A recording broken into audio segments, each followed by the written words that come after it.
I came out a raving nutter. I came out antisocial, fighting, hitting people, a rebel, hated school, hated teachers, hated policemen, hated everybody. And in a very short space of time, I was in front of the juvenile court. I say help people when they need it, but help them to not need it. And that's a hand up, not a handout. Amazing. You're boring the arse off me. Okay, let's start. Whereabouts in Ireland did your family come from? My family come from Cork, from the county of Cork, in a place called Mallow. My mother, I knew exactly where my mother came from, and I knew how she arrived in England at the age of 18 hopefully to be a nurse at the London hospital. But when she arrived, she'd found out that they were looking for cleaners. And because she was an Irish girl with no education worth talking about, they offered her a cleaning job. So she told them to get stuffed, and then went to live with her sister, who had come over a few years before, on the Portobello, just off the Portobello Road in Notting Hill, which was the biggest slum in London. It was terrible. It was, it had the highest infant mortality rate than anywhere else in the UK. What year was this? This is 1939. So the war was going to be starting in a matter of months, and she arrived and to live to sofa surf with her sister, and she got a job on the Portobello Road in a pub as a barmaid, which she loved because she loved the company of men. That was one of the reasons why she left Ireland. And she liked smoking and she liked drinking. So she was a young lass, young Colleen. So I knew all about that, but it was only when I was 69 I found out, by doing the DNA thing, that in fact the man who brought me up, who was an English guy, who was a combination of a demon and a saint, was in fact not my father, and that my father was a farmhand from Cork, from Mallow, and his name was Cronin. So I'm not a bird, I'm really John Anthony Joseph Cronin. But you can't, at 69, you can't go around changing your name, can you? So where were you conceived? I was conceived probably in some cowshed in Ireland, in Cork. And it's so interesting that most people say that must have been quite a shock. And it wasn't a shock for me. I mean, I took it in my stride, and I met my first cousin, who helped us establish that it was her mother's brother who was my father. And apparently he was very young. I mean, my mother was 26 and he was probably 18 or 19. Oh, so it happened when she was back visiting Ireland? Oh, yes. The war was just about to end. She went back and I was conceived. And it was so strange because there were so many lies told to cover up that. My mother, I don't think the man who was my father, I don't think he knew anything about it, because he would have hit the roof. But there was all these things. My mother would say, or Tony, because I was Tony Bird before I was John Bird. Oh, Tony Bird. She said, yes, you were premature. And of course, I wasn't premature. They just had to make it look as though I was premature.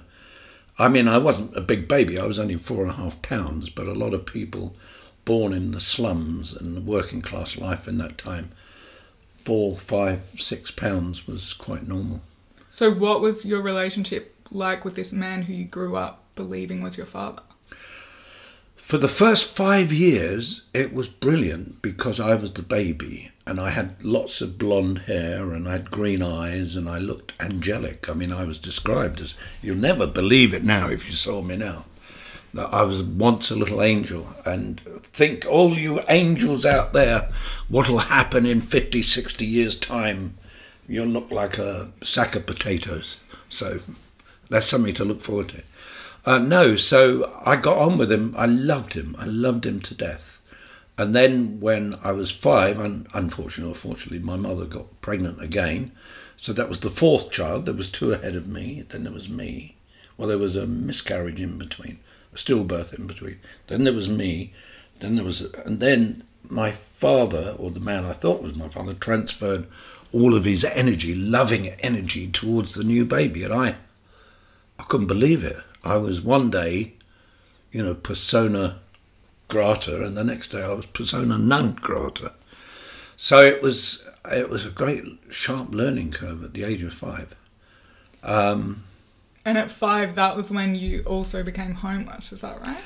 Yeah. Well, you see, if you look at the pattern, I mean, it's very interesting that immigrants, and even though my father, or the man, Alfred Bird, the husband of my mother, he wasn't an immigrant. He was a working class local boy, slum, Cockney type boy, lived in the slums, brought up in the slums. He had 6 brothers and 1 sister.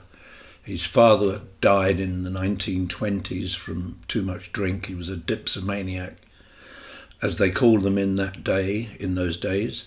And he was just a hard-working local boy, ill-educated, heavy drinker and a fighter. He would get thrown out of pubs and then he'd go in and have another fight. So he was a very rough What diamond. was his job? His job was working on the building sites. He was a milkman for a while, but I don't think it suited him because it wasn't physical enough. He really was and he was an incredibly intelligent man without this education, because he could mend anything. He couldn't drive a car, but he could fix it. He couldn't drive a bus, but he could fix it. He could fix a tram. He could put in windows. He could do plastering. He could do plumbing. He could do electricity. All of these things he learned himself. And it was a great tragedy that he never, I mean, he had 6 boys and he was always at the bottom of the pile, and he never earned enough money. And my mother, who was, if you gave her £1, it would burn a hole in her pocket. It had to be. So we had this very uneven life where you had 3 days of plenty and then 4 days of neglect because there was no food. What would she spend it on? Cigarettes, drink, cakes, a leg of lamb or a leg of pork on a weekend or something. And then we would descend into the Monday to Thursday when he got paid again, when we would be eating very little. I mean, on a Tuesday and a Wednesday in particular, I remember our meal nearly always was what was called goodie. This was an evening meal, and goodie was where you take a slice of bread and you break it up and you put it in a cup, and then you put tea on it, and then you put milk in it, and then you put sugar on it. And that was our meal. We loved it. It was called goodie. So we had that on a Tuesday and a Wednesday, and then a Thursday you got paid. So then we'd probably have fish and chips or something like that, or something, really, kicking over the traces. It was a very, economically very uneven period of time, and I was astonished. My mother would do anything for a cigarette because she would, if she had her way, she'd have smoked 60 a day. And I used to take some of her cigarettes when she had a lot and give them 1 at a time or 2 at a time to her on a Wednesday and a Tuesday and a Wednesday when she had none. And I thought that was a real sign of how clever I was. I also did something which was, I think, one of the cleverest inventions ever made by anybody. When I was 6 years of age, when we used to have this goodie, when you had the tea poured over the bread, it had tea leaves in it. So I said to my dad one day, I said, "Dad, if you had a bit of metal on the top of the cup with holes in it, you could pour it in and then the leaves wouldn't go in." And he said to me, "You silly bastard." He said, "You've just fucking invented the tea strainer." And he said, go and tell your mum that. And she said, oh, big Jesus. She said, you'll be inventing the aeroplane next, which obviously was already running. And then I said, but are they expensive, tea strainers? And they said, no. I said, well, why haven't we got one? And my dad said, because we're piss poor. So we were poor, defined as poor, and self-defining as poor. Mm-hmm. So we were at the bottom. We had nothing. And so what happened when you were 5? You were kicked out of the place you were living in? Yeah, we lived in these 2 rooms in this slum house, and we shared a toilet with 8 other families. So if you wanted to have a crap, you had to book it 2 days in advance. I'm not joking. There was a whole line of people, and you didn't have toilet paper, nothing nice and all that. You'd cut up bits of the newspaper and you'd take it with you. So you take 4 or 5 sheets of these little things, and of course, in those days, the print on the newspapers used to get on your bum. So it wasn't a particularly clean period of time, and everywhere smelt of shit and piss. Wherever you went in the house, it was urine and feces, and there was because a lot of people were wetting their beds, including my brothers. I didn't. And everywhere there would be hanging sheets that you didn't wash, you just dried them out. And so everything was, you were rank. This was working class life after the Second World War. And it was a real, but so here we were. My parents were not very grown up, they didn't really know how to finance themselves. They didn't know how to husband their money. And I often hear of really clever, very, very poor people who would have, say, 6 jars, milk, kind of jam jars, and they'd have money for each day of the week and all that stuff. None of that with my family. So there was no a sense of getting through the week. You stumbled through the week. And one of the big tragedies of my early family, was that they were always hiding from the rent man. And then eventually, when I was 5, I used to go to a little Catholic school around the corner, called St Michael's of the Angel, and I came back and I saw my father beating up some bailiffs, and the police came along and beat him up, and they were all rolling around on the floor, and all our worldly goods were out on the streets. So we were saved by the fact that just round the corner, in this Notting Hill slum, was my grandmother's, my father's mother, who had a cottage where she'd brought up her 7 children above a woodcutter's, and she didn't have a kitchen. She had a toilet, that was one thing, and we were put in a void in the roof, and we lived there for a year, and there was 4 children, mum and dad, and me and my 2 brothers slept in the same bed as my mum and dad, and then my youngest brother, who was only a year old, was in a drawer on the floor. And we became very ill. I got scarlet fever, I almost died. And then after a year, the council gave us a council flat, which was ridiculous, because what it was a part condemned house that they'd taken over after the Second World War, because nobody had claimed it. So because there was lots of houses in London, Bayswater and Notting Hill, that people didn't come back to. And so there was void property all over the place. Because they died in the war. They died in the war, or they just said, we've had enough. And the value of property was nothing. I mean, you could buy a flat for £50, and you'd charge rent of 10 shillings a month, and in 2 years you'd have got your £50 back. So there was all this, so we got a council flat. It wasn't a flat, it was a part condemned garden flat in Bayswater, which was next to Notting Hill, and that's where we lived for another year, And then the family fell to pieces because we didn't pay the rent again and all that stuff. And we ended up in a Catholic orphanage. And where were your parents? They lived in a room, and they had another child. So that was 5. And then after 2 or 3 years, I think it was maybe 2 years, we were rehoused in a block of council flats in Fulham, where Fulham meets Chelsea, on the King's Road, near the New King's Road. So we got a flat in, I think, 55, 56. And so we moved from this orphanage, which was run by nuns, and I went in. I think I was probably one of the sweetest, most gentle children you'd ever met. I was a lover of old ladies. I couldn't stop I'd stop and listen to stories and participate, and I was looked upon, I'm not joking, very angelically. And then, excuse me, my throat's a bit dry. Go for it. Mm. It's hot here today.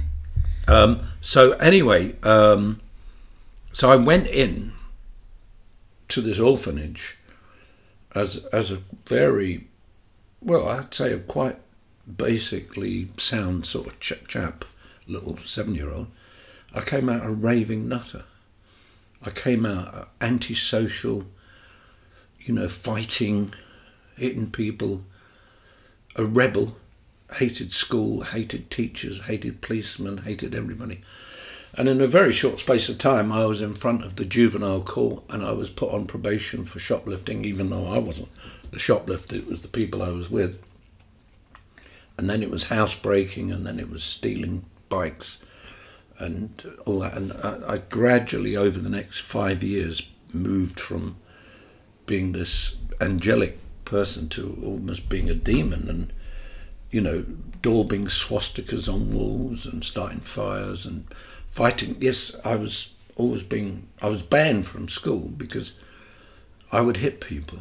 If they hit me, I'd hit them back, or hit them with a blunt instrument. And then I was sent to one of the teachers to be caned, and I took the cane off him and caned him. And that was the end of my school life when I was 14. So what do you think happened during those years in the orphanage? I really missed my mother and father, particularly missed my mother. And the nuns, the Sisters of Charity, I mean, their job was to look after probably 150 really disturbed children, and you can't throw love around. Everything's got to be systematized. You're in the army, so to speak. You got up at 6:30 and all that. They were wet the beds. They were the people who shat their beds. They had to handle all that. They had to handle the people who were crying in the night and screaming for their parents who they'd either lost or had abandoned them.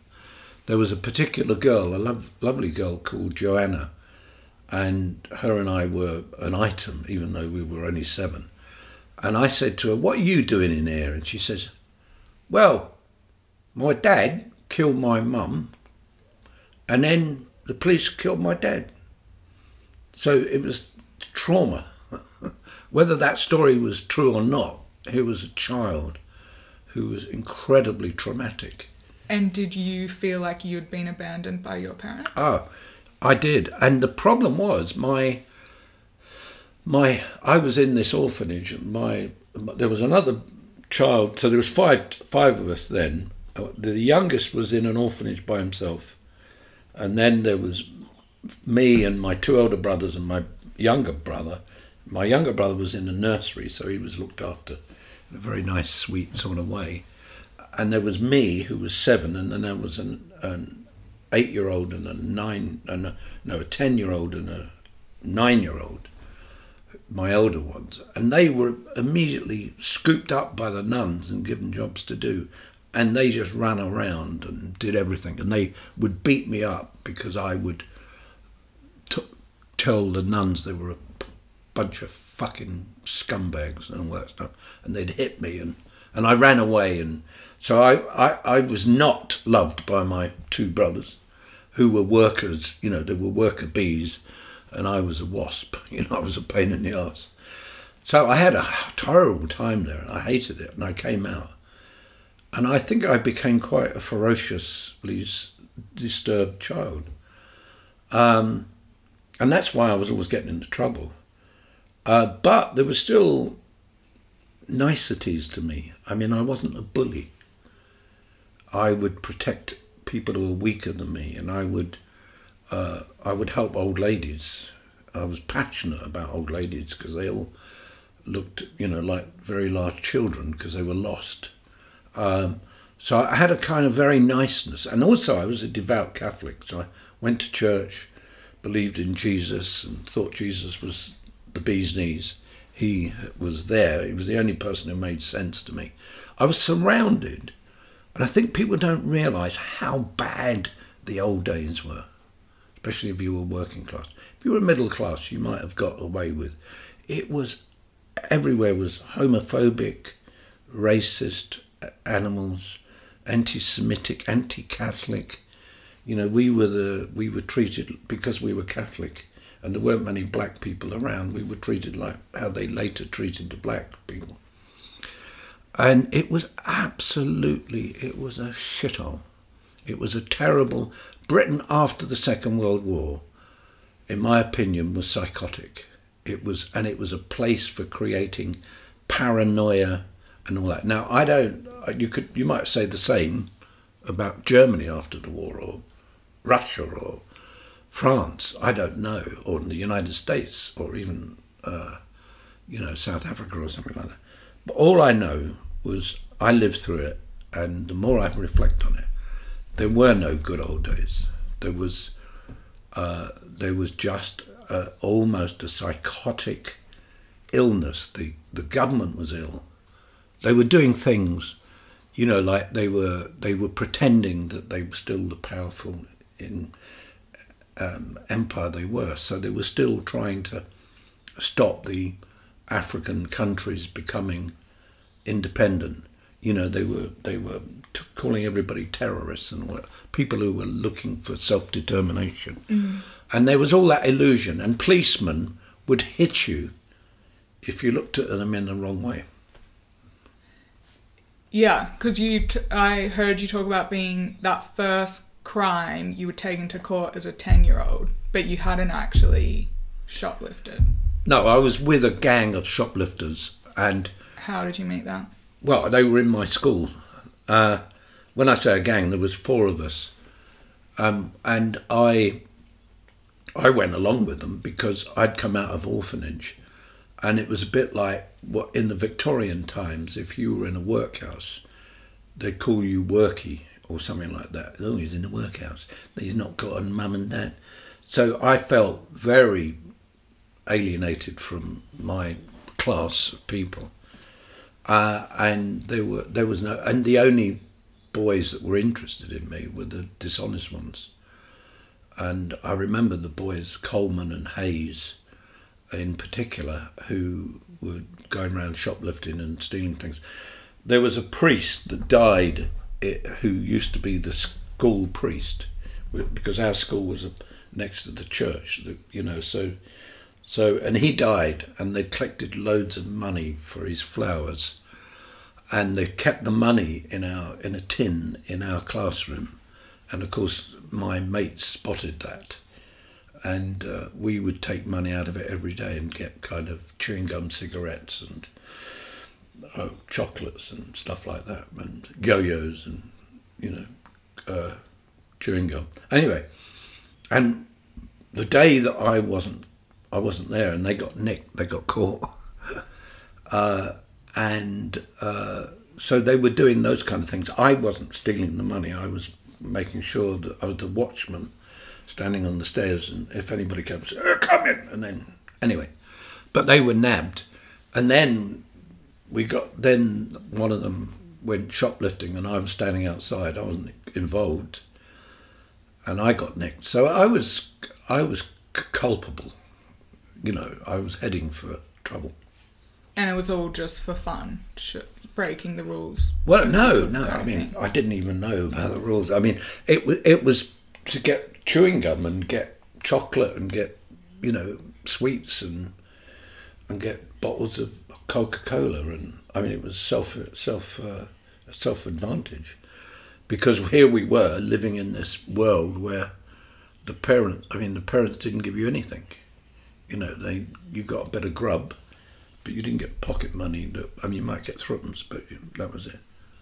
And then, so what was it like going into a boys' prison for the first time? Well, the first place I went was when I was 13, and they don't have boys' prisons because because before you get to 17, you're considered to be a minor, and they put you in institutions which are prisons, but they call them things like youth offenders, things like that. So I went into this place, which was a big cage in Hammersmith, and what it was that you went into this cage, and you stayed there for 2 or 3 weeks, and they assessed you in this cage, you know. So, and they did things like psychological tests and all that. So I went in for the 3 weeks, and immediately I started having fights with other people because there were all these nasty boys from all over London, and I realised, you know, that this was, it was almost like a kind of university of crime, because everybody was doing wrong and all that, and there were bullies and all that stuff. So I had to immediately try and fight my corner, and the best way of doing it was to pick on somebody who was bigger than you and say, "Oh, we'll go in the ring," because we used to have boxing on a Saturday, niggle matches they call them. And this big guy, called Coleman as well, not the same Coleman,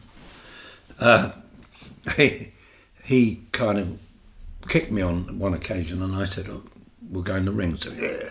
So we went in the ring, and I beat the shit out of him, even though he was 15 and he was tall. And the reason for that, I was more frightened than he was.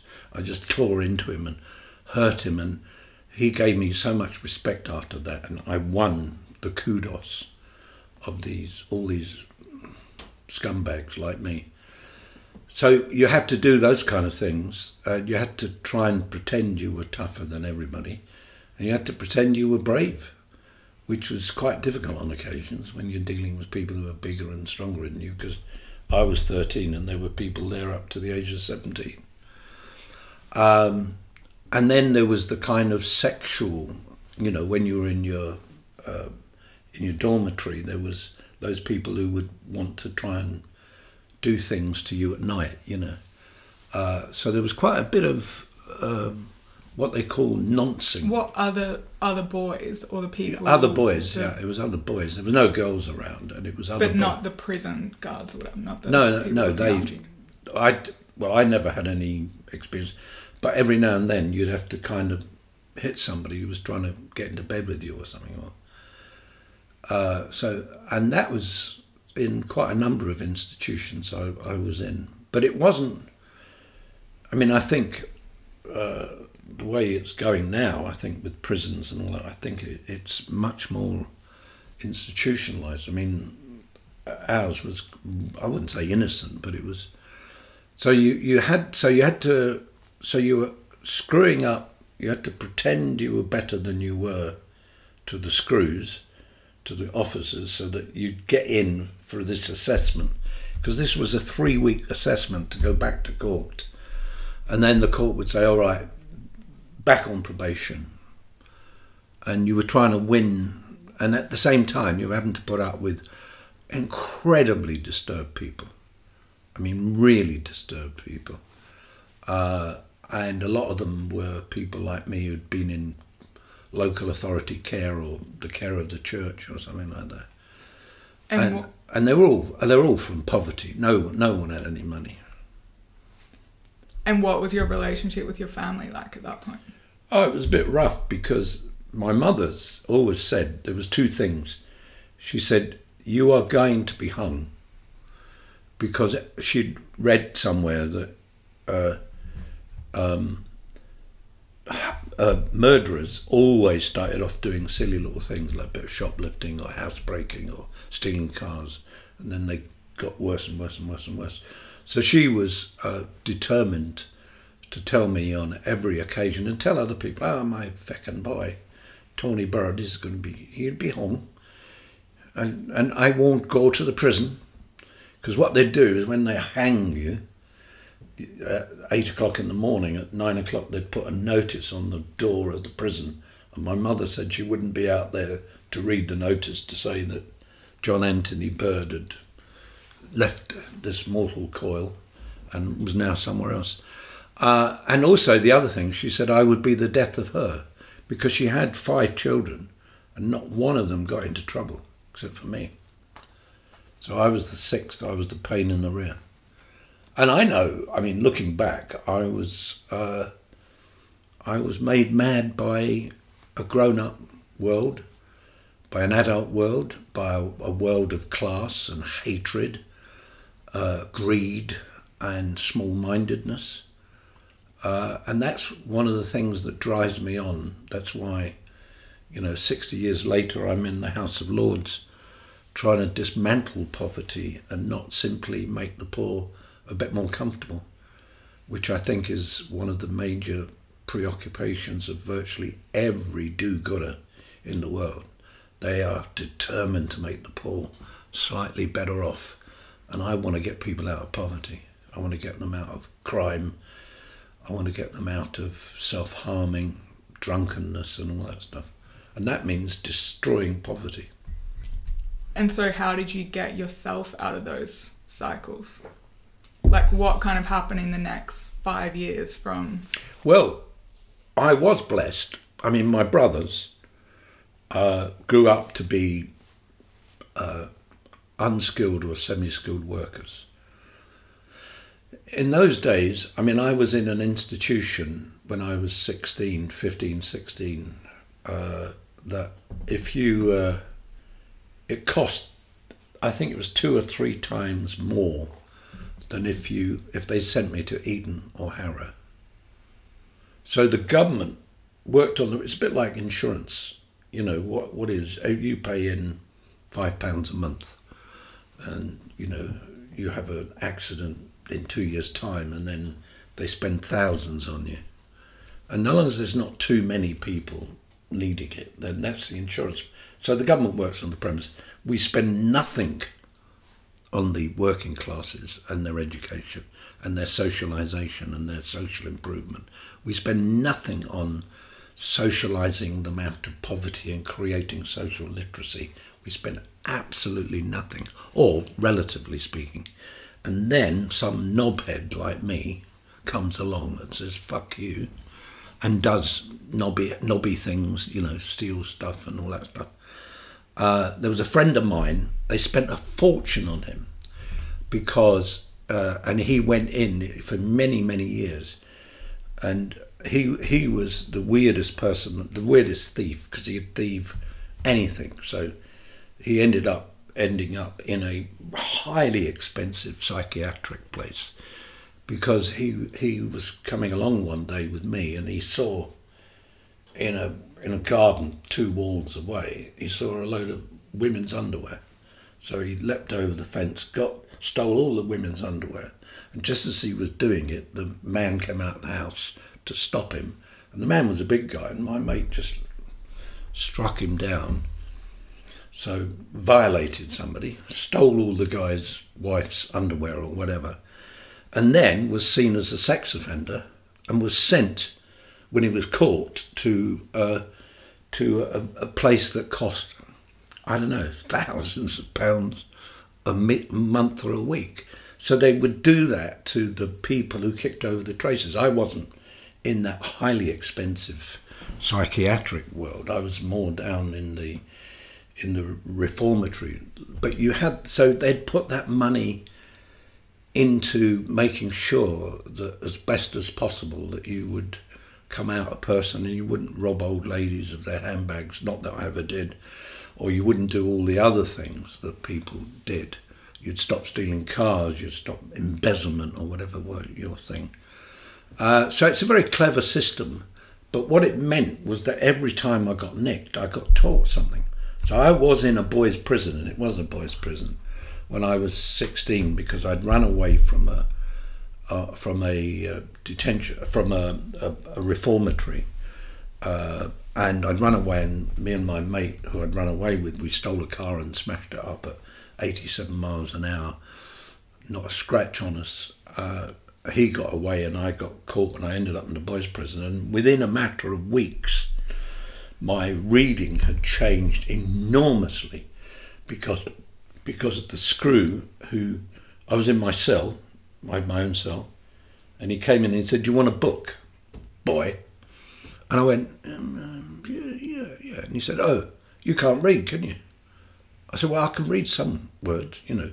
I was dyslexic, and dyslexia is where you can read the big words like New York, Constantinople, and, kind of Saint-Tropez or something like that. Bridget Bardot, you could read these words, but you wouldn't know what was going on. And you could read the sentence sometimes, and I could.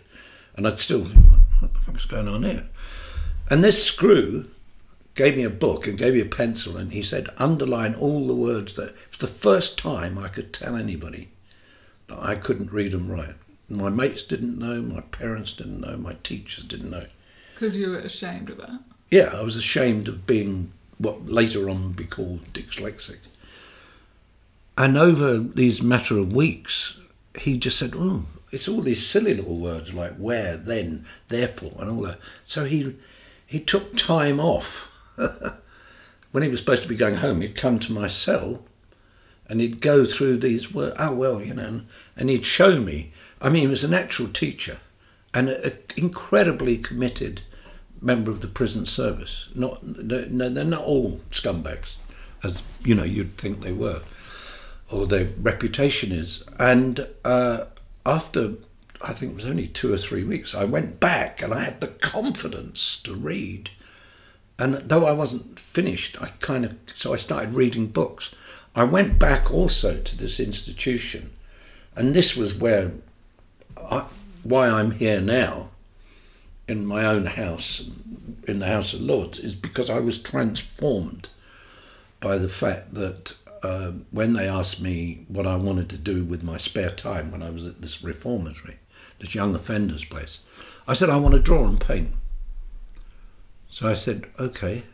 They said, "Okay." And they said, "All right, then we'll get you a teacher and we'll give you the paints and all that stuff." They put me in for competitions. I won prizes. I dedicated myself so much to being a painter. I read about painting, I read about art. So my education was about painting and drawing. And I was so good that I built this enormous portfolio. And when I left just short of my 18th birthday, after a few months, I walked into Chelsea's School of Art, which was one of the most important art schools in Britain, or in London at least. And they gave me a place because they looked at the stuff and they thought, this guy's a genius. I mean, I was a genius. I swear on my life. I also suffer from delusions of grandeur. And that's interesting. I was coming out of Pentonville prison once, having insulted about 200 young men who were locked up there. Said, "You're arseholes, you got caught." I didn't get caught, I was caught. What are you doing? And I had them hysterical with laughter because I didn't do the white middle class, "Oh yes, you poor chaps," that kind of stuff. And I just cracked jokes and told them what they were missing. I said, the other day I went out for a lovely pint of beer and I had a few cigarettes and I met my new girlfriend. "Why are you not doing that?" And all that stuff. It was very interesting. Years afterwards, I'd meet these guys in the streets and they'd always remind me how hysterical I was in taking the piss out of them. But anyway, as I was leaving, the woman who'd organised it said, "What did you do with your low self-esteem?" I said, "What do you mean?" She said, "Well, most of the guys in here have got low self-esteem." I said, "I've got the opposite. I've got too much self-esteem." I said, it comes out my mouth and my ears. I can't do anything about it. So I always have always had this survivor's belief in how important I am. And it is, some people who have been through trauma do end up thinking they're the sun shines out of their derriere. Anyway, so when I went to art school, they treated me like a genius. So that was the thing, that, culture, reading, culture, transformed me from being a petty thief and a pain in the rear. I remember when I was leaving, the headmaster said to me of the reformatory, said, John Bird, he said, you have to stop being the itchy arse that you have been, and you can do it. And he really believed in me, and he was the one who encouraged me to do my art. And I went in. Unfortunately, I met a young woman in a lift, and I made her pregnant, not in the lift. I thought you met her at a tube station. Sorry? I think you met her at Gloucester Road tube station. Yeah, we were in a lift because I was on the Piccadilly line going up, and I met her in a lift at Gloucester Road tube station, and we became an item. And then later she got pregnant and we got married. I was a Catholic, so you always marry your pregnant girlfriends. Then I fell back into trouble and fell back into crime and wrongdoing. And how did that happen? Just slipping in. I just didn't like. Well, I'd lost my art. I'd lost my place at art school because I was always chasing her rather than chasing Van Gogh or Modigliani. And we used to do a lot of life drawing, and I got really good at life drawing. And I would do these prints in the print department and I'd sell them. So I found myself only going in to go, I wouldn't go in the daytime to the classes. I'd just go to the evening classes and print off some of these life drawings, and people loved them. And I sell them for £1 each, so it was a kind of form of income. But mainly I lived off shoplifting books and stealing things. And were you doing it for fun, or you thought no? I was trying to supply, because I didn't want to go to work. That was one thing, and I'd had a grant which I'd give to my mother who'd spent it. So it was quite difficult financially being at art school. But when I'd met the woman who we had a child with, I was kind of, I can't think of anything more than the fact that I was besotted with her. And you this is how I can make an income. Yeah, so I would go out and she'd go to work and I'd go shoplifting. And then would you sell the stuff? Yeah. Anyway, we got married, child born. Then she wrote me a little Dear John letter. She went to see her family, and Dear John, goodbye, you're a pain in the arse. You don't work, you don't do anything. All you do is sit around writing, smoking and drawing. And there's no future with you, which there wasn't. And then I got into trouble with the police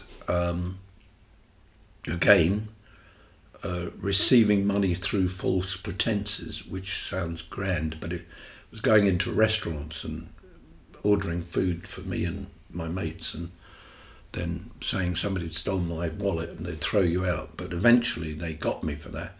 And then I did the Social Security. I pretended Social Security gave me money for my wife and daughter, but they were up in Scotland also getting Social Security.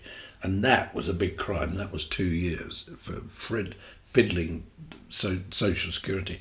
So instead of staying around, I ran away to Paris with an Irish friend of mine, and I ran into a load of haute bourgeois Marxists.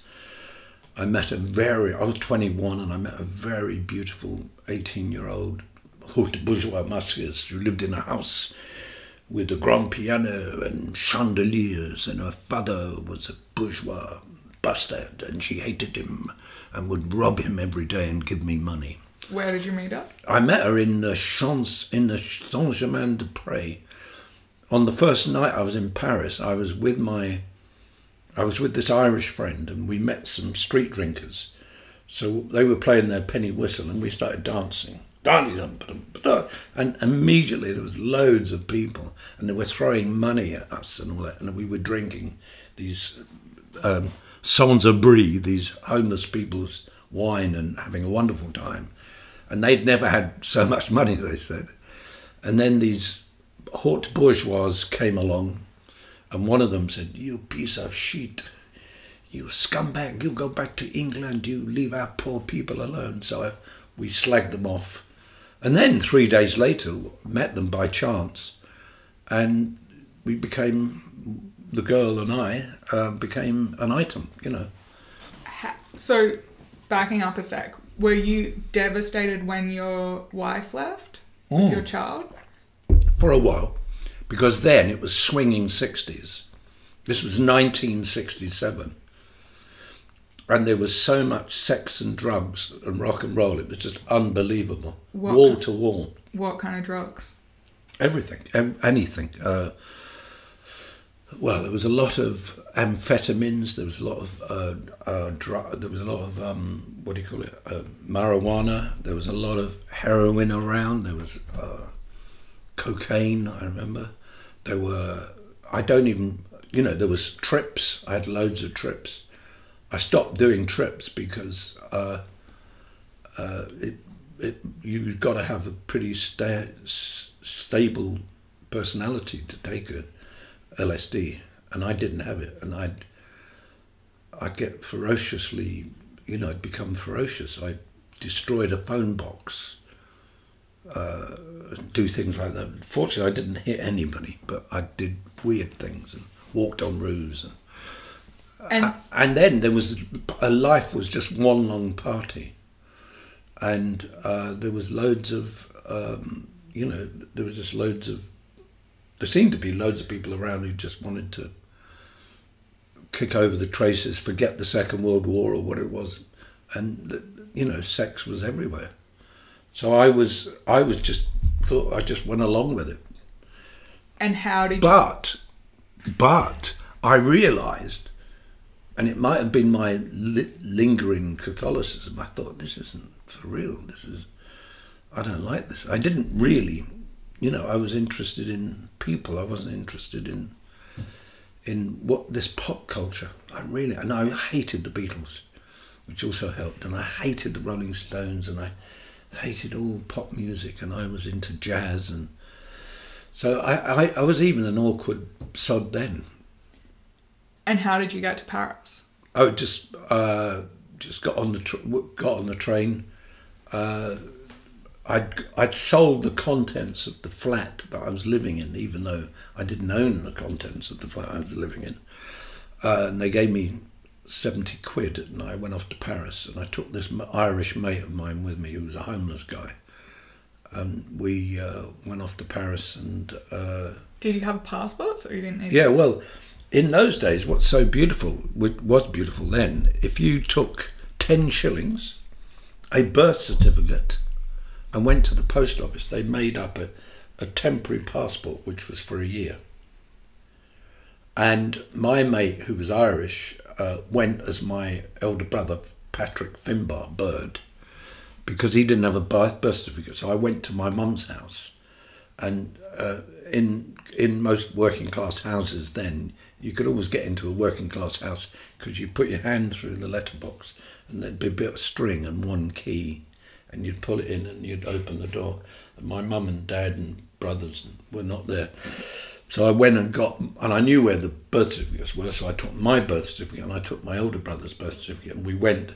So Patrick Finbar Bird, who'd never been out of England, went to Paris with me, and then we met these haute bourgeois Marxists, upper class Marxists, with money coming out of there everywhere. And then what happened was, I was there and I thought, I'm going to stay here because the police wanted me for 4 or 5 things, and then I used to drink about a bottle of whiskey a day, and my Irish friend paid his way by going out stealing a bottle of whiskey for him and a bottle of whiskey for me. And unfortunately, after a few days, he didn't really understand cameras and, not cameras, mirrors, and they'd locked the door, and then the police arrived and broke his finger and arrested him and stuck him in Fren prison, and then deported him. And it was a strange deport because they didn't take him to the court. They said, "Get out. You've got 3 days to get to Ostend or Boulogne or whatever, and you'll never be allowed back in England, in France." So they banned him, and I saw him. I was on the Champs-Élysées. What had happened was the night he got arrested, the police rang up the little cheap hotel we were in, and the woman came to me and said, "The police are coming to see you. You better go because they've arrested your friend for shoplifting." So I ran away, packed my stuff, and then went down the Champs-Élysées, where I'd met this Indian guy selling the London Evening Standard, which was sold on the Champs-Élysées. It was flown in and sold, that day's paper, and he was selling them. And I talked to him, and I said, "Oh, I've got to disappear." And they said, "Oh," he said, "Well, you can move in with my sister and me in Anvers, which was up near Barbès-Rochechouart, which was a very rough part of Paris, very black and Indian." He was an Indian guy. And so I moved in with him, and he let me sleep on his kitchen floor. And I was there about 4 months or something like that. And then my girlfriend and I would meet there and do, and then when we were talking about the crisis, because of the kind of thinking that I came from, black people are inferior, Jews are inferior, Indians are inferior, English people are inferior. Protestants. Yeah, we were Catholic, so all Protestants should be shot. So I had all of that kind of rubbish, that kind of underclass hatred, racist stuff. And my friend Katia she just, kind of beat it out of me. And after a few months, I became a revolutionary Marxist and have been an internationalist and an anti-racist and all this ever since. So she converted me. But you since dropped the Marxism. Well, the problem is Marxism changed so much that it almost became simply, if you were pissed off with the system, you could be a Marxist and you didn't necessarily have to do anything. And I come from a very long line of quite practical people. I went through an impractical stage, and I got rid of my classism. So I got rid of my class hatred, and then I got rid of my disdain for the system, because I thought I've got to make the system work for the people that I come from. And as I come from people who are drinkers and, homeless, rough sleepers and all that. So yeah, so my Catholicism went on the back burner, and my Marxism went on the back burner, and I turned into a different kind of person.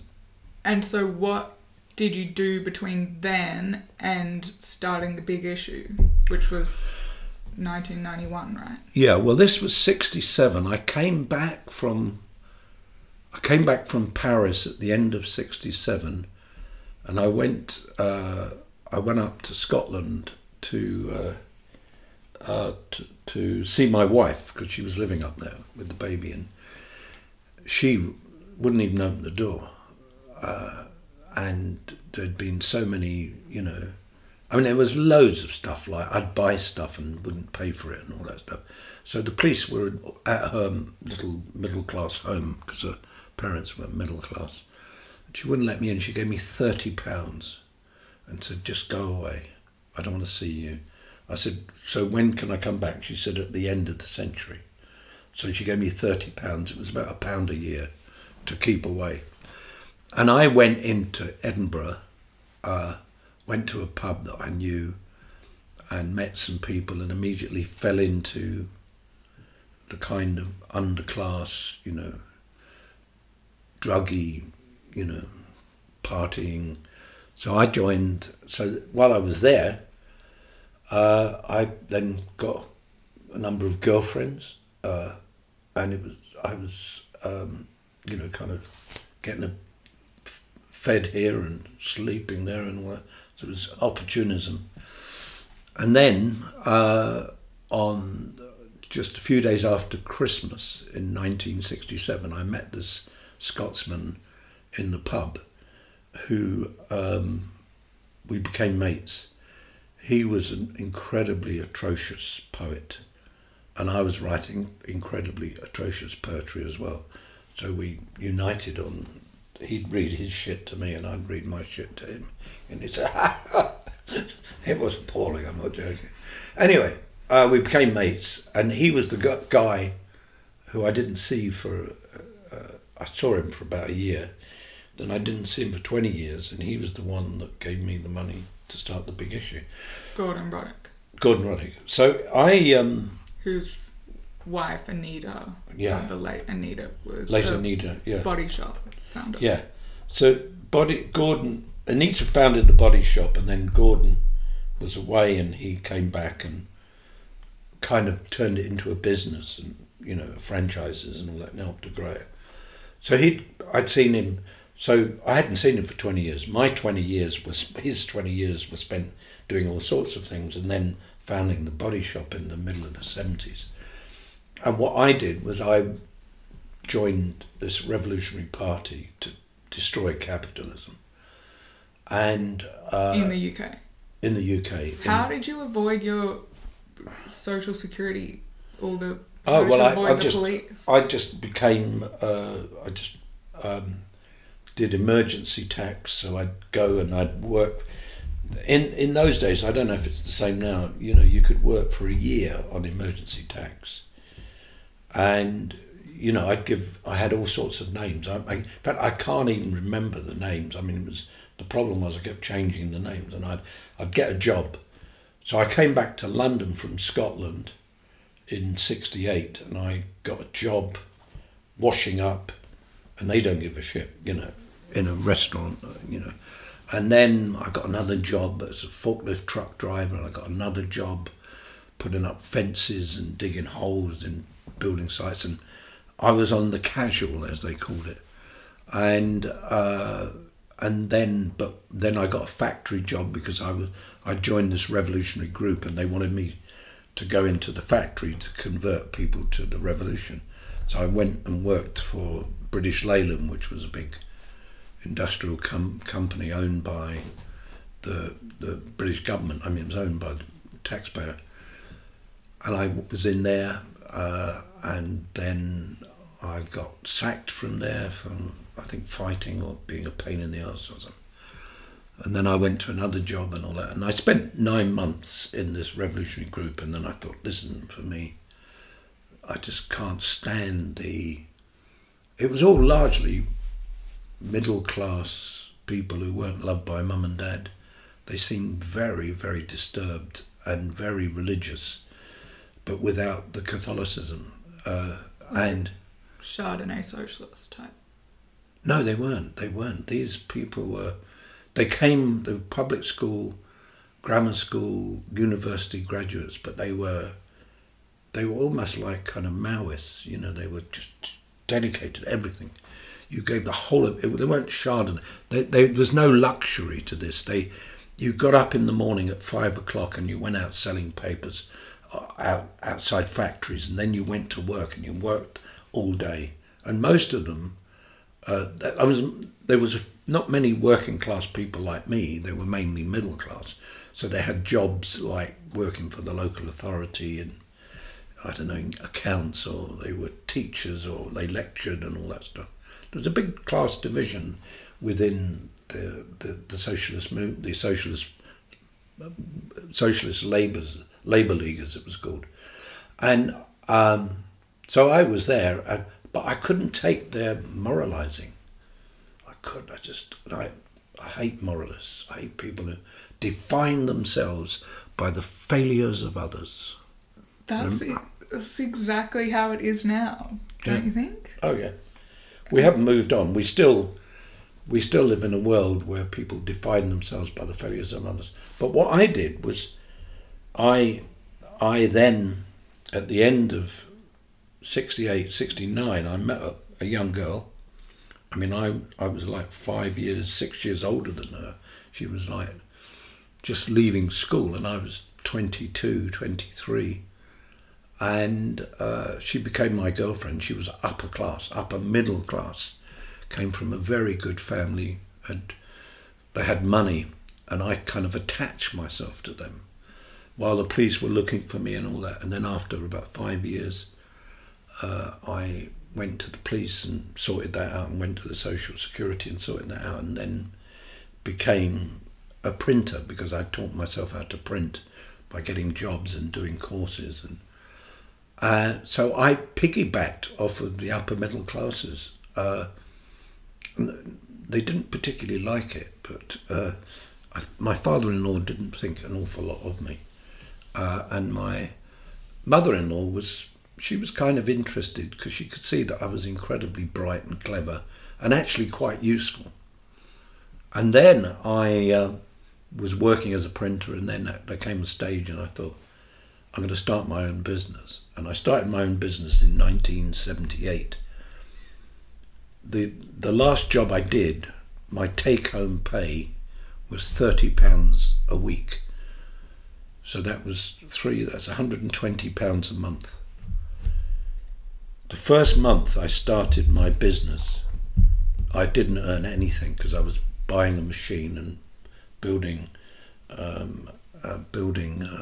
workshop in the back of the house that my wife's family had helped us buy. Where was that? That was in Acton in West London. And but the second month, because I was a devoted printer, and because I worked every hour that God sent through them, and I was good at processing work, and people loved me. I had so many people who just loved working with me. And in the first month, I made a profit of £800. So I'd gone from £30 a week to £800, and that was a lot of money. And then I just went like that, and I became a very prosperous, small beer. I never earned more than, probably £20,000 a year, but it was a lot. And it was just at the stage that Margaret Thatcher was coming in. So I was a kind of Thatcher child, child of, underclass. In fact, the first time I voted in my life was voting against Margaret Thatcher in 1979, because I'd been hiding up till then. Then I really, when you run a business, you learn so much. Not just the psychology of how do you deal with people, but how do you buy stuff? How do you make sure you don't run out? How do you make sure you get it delivered? Then I started magazines for people. I did work with the Royal Academy. I did work for one of the biggest airlines in the world, which was Pan American Airways, which is not with us anymore. I did work for them. I did work for the Royal Albert Hall. I did work for the Festival Hall. And I did all this stuff. And then I started magazines for the Tate Gallery. And I was rushing around like a blue-ass fly. And that went on for about 5 years. And then I realised that so many people owed me money. And if you didn't go and demand it, you wouldn't get it. So I did a job for a roofing company where I was producing like 1 million leaflets a month, and they were leaving them everywhere, all over the place. And they got me to do this job, and they didn't pay me. So I I drove up to the workshop, to the office, and there was all these builders, all these roofers sitting around, drinking, smoking. And I walked in and they said, "What do you fucking want?" I said, "I want your fucking governor." I said, "He owes me money." And they said, "Oh, he's in there." So I went in and demanded the cash. And he gave me 800 quid, which was why. And I walked out and I said, "I'm not going to do this anymore. I'm sick of being screwed around by people who treat printers as though they're prostitutes. You just use them and you throw them away." And I then decided I would do something, and I published a magazine, and then the magazine wasn't making any money for the first couple of years. It was an art magazine, and at that time it coincided with this. The bloke who had put the money up decided to get out, so he turned it into a tax loss. So it cost £90,000 for 3 years, and by the time he'd written it off against tax, it was £18,000, and he divided that amongst me, the editor, and him. It was my magazine. I'd started it. I'd sold all the ads. I did all the printing, did all the distribution, and all that stuff. I did everything, and I said, "I'm not paying you because you came in with the money. He came in as the editor. I did everything else. So, screw you." So he was going to come after me, and I thought, what can I do? So I became a student, which, as you know, is a good place to hide. So I went along to my local college, which was in Ealing, and I applied and showed them some of the stuff that I'd written, because I used to write for these art magazines. And they let me in, and I became a mature student at the age of 37, 1983, and it was a dream. I loved it. I loved sitting in a classroom, listening to music, because I did music, I did literature, I did urban studies, listening to Sibelius and all that stuff, and people talking about it. I thought this is what everybody lacks. You need time to just kind of sit down and get into culture. And so then after I'd done the course, the 3 years,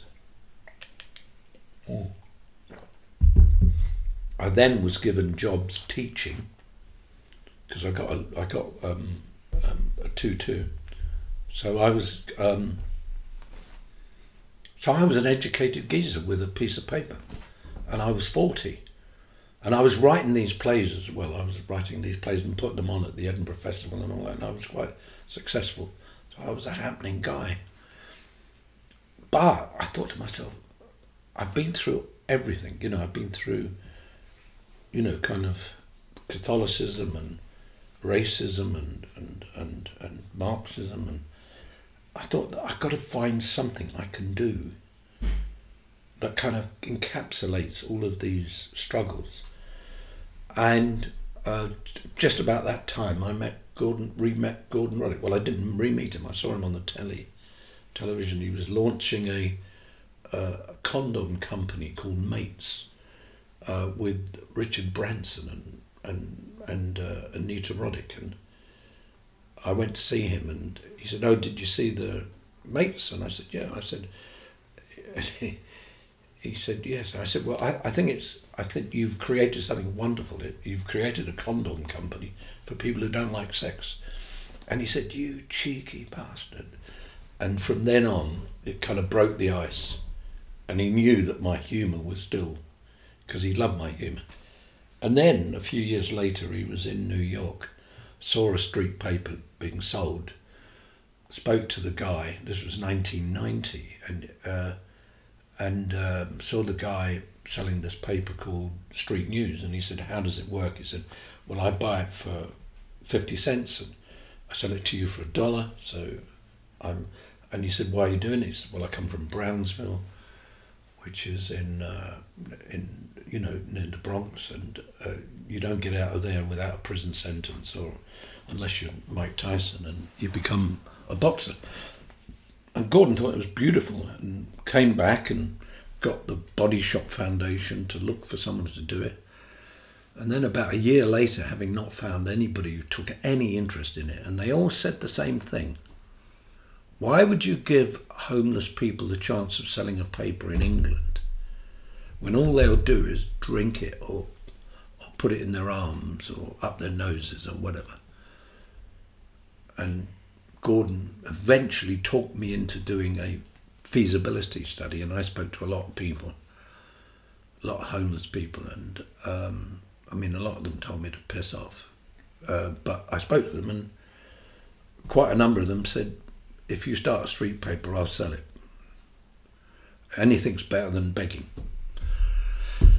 So eventually I threw my lot in with him, and I discussed that it would not be a charity. There was no way I was going to run it as a charity. I would not be told what to do by anybody, especially, what do you call them?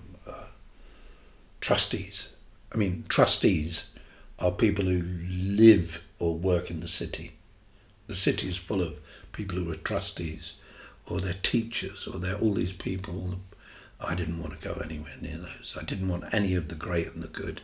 I didn't want any of the bleeding heart liberals. I didn't want any of them telling me anything, because one thing I realised, I did not have one sentimental bone in my body for the poor. And all these out there were so sentimentally attached. They'd do all their businesses, they'd be very businesslike, they'd make their money, and then in the evening they'd put on a silly red nose and go around, how can we be stupid, and support and give handouts to people. And I still am totally opposed. I say help people when they need it, but help them to not need it. And that's a hand up, not a handout. Amazing. No, I'm just... You're Okay. boring the arse off me, getting me to talk about myself. I'm boring you. Oh, sorry. I'm joking. Okay, can you explain what the big issue is for any Americans? Because this is what I thought when I lived in New York and saw all these people on the street, right? I was like, why don't they have something like they do in London, and they have it in Melbourne, the big issue, where people have an opportunity to work on the street? Like, what a brilliant idea. So, Yeah. so it's odd to me that there was the idea actually came from New York. We stole the idea from America. I mean, But it didn't. so the street news was started in 1989 or something like that. And when Gordon saw it in 1990, it was on an ascendancy, of incredible ascendancy. And then it fell. And by the time we started the big issue, in imitation of it, they lost it. And the principal reason, I think, was because it was largely a pity purchase. It was something that you bought and you didn't read it because it was full of harrowing stories about poverty. And I think most people most people who buy the big issue like a bit of balance. They like a story. They like a bit of harrowing. They like, less, the people who get out of the, who through the reversal of fortune eventually get out of it and build their own lives.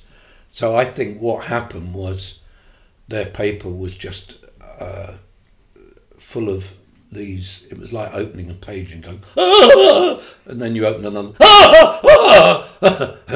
Ah! And I think people just get cheesed off with that. So we always said that this was a publication sold by homeless people. So it was called The Big Issue because everyone has a big issue. There are people who have sexual problems, there was an enormous amount of young people on the streets who had declared to their families that they were gay and they were thrown out. So that their big issue was their sexuality. There were people who were suffering racism. There were people who were suffering from domestic violence. There were people who had been in the armed forces and had been traumatized. There were people who were hiding from psychological damage done in their so we didn't. So homelessness was only the presenting problem. So why would you start a magazine just for homeless people? You'd start a magazine for you, me, and everybody else, because what you were doing is you were saying we're all in the sticky stuff and we've all got to find a way of working together. So it was a communal effort. And one of the striking things about the big issue, and I've been praised by so many people, they say, how the hell, John, have you managed to have all these vendors who, are upbeat and, and they seem to be so positive even if they're down? And I say, well, that's not me. It's just I've got thousands and thousands of self-appointed psychiatrists or psychologists who are readers, who talk to our vendors and treat them as human beings. Because I was a beggar, and I can tell you, the one thing you do when you're begging is you have to, your USP is the fact that you're desperate. So somebody comes up and you say, oh, excuse me, love. I was begging when I was 10 or 11, and I would be saying, oh, excuse me, could you give me some money because my mum's in an iron lung and my dad's just died. And I'd kill my mum and dad every day. And so you would never, but with a big issue vendor, you can talk to them, you find out where they come from, how they've come, and they'll ask you questions, and they will help your well-being as much as you're helping theirs. And we all need a touch of well-beingness now. I don't know anybody today who doesn't say, I could do with a top-up of love, tenderness, kindness, thoughtfulness.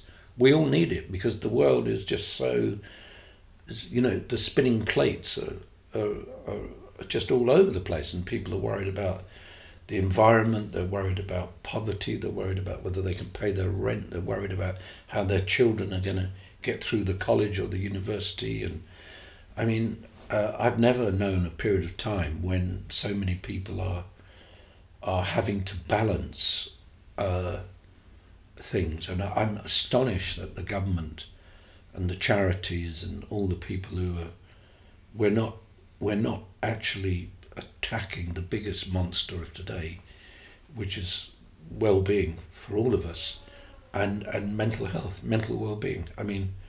I know so many people who cannot really manage, and this is across all sections of society. It's not a class issue now, because some of the most desperate people are the people who come from plenty, who come from comfort and all that. But comfort is not enough. They need a top up in their own sense of their own importance and their own, individual usefulness. And so, what's the business model? How do you recruit the vendors? The vendors normally come to us. They recruit. They work through. They come to our. We've got offices all over the place, and we work. So we work with people who are homeless. We work with ex-homeless people, and we work with the vulnerably accommodated. And that is that's the biggest increase. It's people who, if you don't give them the chance of making some extra money, they wouldn't be able to pay their rent. And they might be on social security, they might be on a working poor.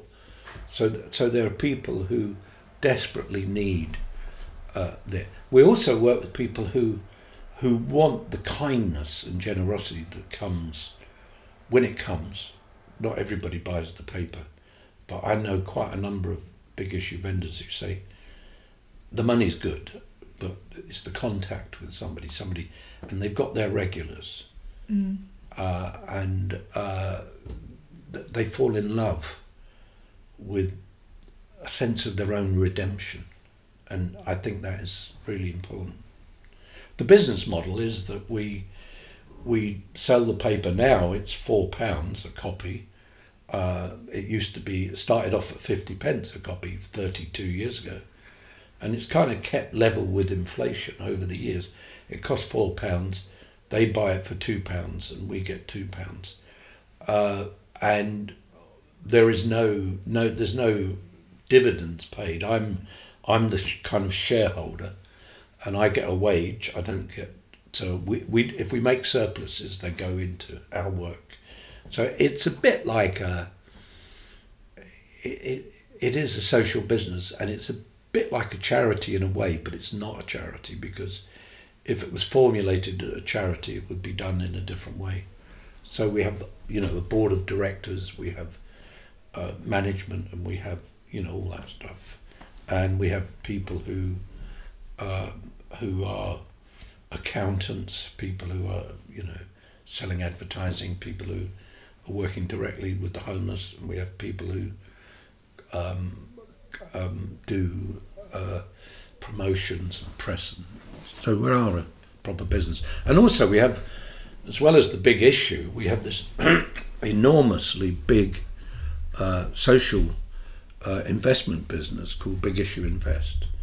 And that is, that's enormous. And that is investing in social businesses to bring about social change and to prevent homelessness and prevent crime and prevent things like that. And that has invested over the last 11 years in about 540 different social businesses all over the UK.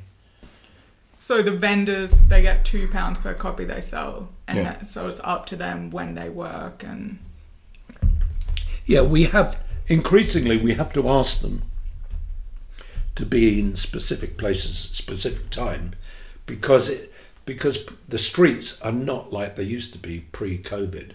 They're not like they were even pre-2008, and they're not like what they were like pre-9/11, because every one of those things have knocked our business and reduced us, and therefore we have to struggle. So now, we don't sell. At our height, we were selling, 100,000 copies a week, and now we probably sell about 50. So it's a different model. That's why the magazine itself is more expensive than it. We could have kept it at a price if more and more people sell it. The other thing is that the government, this is one of my big bugbearers, the government has invested a lot of money in a sense, giving people reasons to not work, to not, there's lots of people on social security. They don't, their rent is paid for, their daily needs are not always adequately, but there's a kind of, when we first started, there was a ferocious need for thousands of people to earn money, because there was nothing on offer from the government. And now the government is increasingly, they think they're doing our job for us, but we're here about a hand up, not a hand. We're about you earning your own money, not relying on people to give you a handout. And that is a very important thing. What I'm trying to do is, if you don't go to work, no one's going to give you anything. You might get a bit of social security, but you're not going to be getting the things that you could when you work, that you get if you're on social security. So I want to get everybody out of poverty. I want to get them out of need, and I want to get them away as far as possible from dependency, so their children don't become another generation of the poor. And for the people who you've seen who have, because you've had tens of thousands of people come through as vendors, right? For the people who you've seen who have broken the cycle of poverty, are there similar themes? Yeah, I would say the biggest part of the big issue has been to give people the chance of making that change in their lives, and we've tried to support them. Sometimes we haven't supported them well enough or adequately enough. I would say that the biggest thing that the big issue has done is to enable people to kind of sort their own lives out. So it's a bit like, you know, you're a bit lost and you're a bit short of money, and you get a job and you earn a certain amount of money, and you say, well, I've got problems with my relationship, I've got problems with my family, I've got problems with where I live. And then you get a job and you get a bit more money and you feel, and then things change. Oh, well, I've got a bit more money so I can move, or, you know, I'm not so stressed, so I'm getting on better with my family, and I feel actually quite better. So actually getting a job and earning your own money is a tonic to many, many people. It's not always, because a lot of people don't want to do a job that they don't want to do. But there are, you know, I mean, most of the jobs I've done I never particularly wanted to do, but it gave me the freedom to do things that I could do. So I go to life drawing classes. Well, I was paying for my life drawing classes out of what I earned, because no one was going to give me the money to do what I wanted. And often I had a job that I didn't want. So, and I think there is a kind of problem, I think, today, which is the fact that everybody wants the job they want. And they don't realise that sometimes you've got to do a job until the job that you want to do. I mean, there was quite a few years ago, there was this thing about this woman took the government to court because she'd left university with, I think, a top degree, and she couldn't get a job where she wanted, and she was offered a job working in Poundland, you know, one of these what do you call them? Cheap shops, you know, everything's a quid or something like that. And so she was offered that, and she wouldn't take it. So they said, well, you know, why would we support you, or something like that. So there was a court case, and I was asked, what did I think about this? I said, well, look, if I got 2 letters for somebody wanting a job, and one of the letters said, dear Mr. Bird, I'd love to, have you got a job that, you know, these are my skills and all that. At the moment, I'm looking for a job because I need to get the kind of job that is backed by my education and the amount of time I put into it. I'd look at that letter. I don't know what I'd make of that. But if I got another letter that said, dear Mr. Bird, you know, I'm looking for a job. If you've got a job in these areas, these are my skills. And in the meanwhile, I'm working in a Poundland because I think it's important for me to get up early in the morning, go off to work and earn a bit of my own money. And I will get skilled. I'd jump on that person. I'd say, here is a person who is not waiting around for the ideal opportunity. They're going to make their opportunities. And it's astonishing the amount of people in the world who start off cleaning, doing the shit jobs. And they're not saying, you know, they're not waiting around for the ideal job. And I think that the people who are waiting around for the ideal job often never find the ideal job, because they're not creating the appetite to get on. And that kind of self-help message is you know, it's not the same for everyone. You can't say everybody's got to be self-help, but we should be encouraging as many people as possible to kind of, well, get off their arse. And so I fell out with a lot of people over that argument about this. Oh no, she'd been. I said, well, who the fuck are you? You know, who the fuck are you? I was, and we've got so many problems now around people not wanting to do jobs that are demeaning, and I think doing a demeaning job is often the road to your own personal success. I know I've done everything.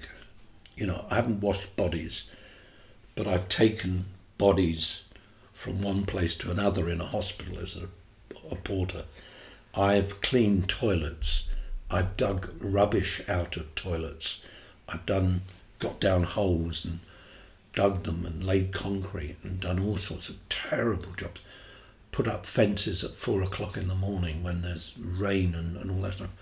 And I think we need to kind of rekindle the fact that, you know, if you really want to do things, then get your hands dirty and get you know, do the things that will give you a bit of money. And if you're still doing it in a couple of years' time, then you're in a dead end, and then you have to really start leaping around. Then you've got to start reskilling yourself. But don't demean the fact that those jobs, which are incredibly essential. You know, over COVID, we fell in love with van drivers, you know, because they delivered to us. I've been a van driver, and no one ever clapped for me when I delivered anything. But I knew that if there were no van drivers in COVID, we would be screwed.